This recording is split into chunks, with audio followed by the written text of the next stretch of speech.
You ask Tiger to calculate. This deals with linear inequalities with one unknown. The final result is c smaller than -21. Let's solve it step by step. Move the negative sign from the denominator to the numerator.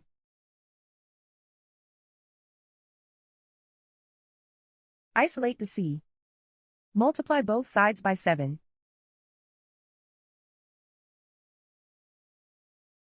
Group like terms.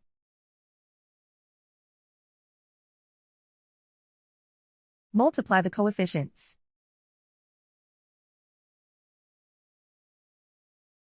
Simplify the arithmetic.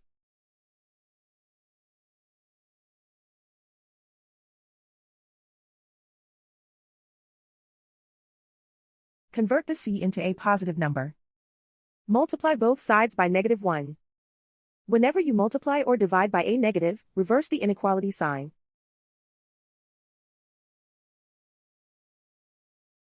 Remove the ones.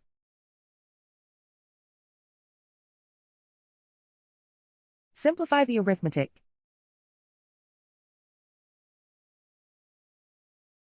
Plot the solution on a coordinate grid.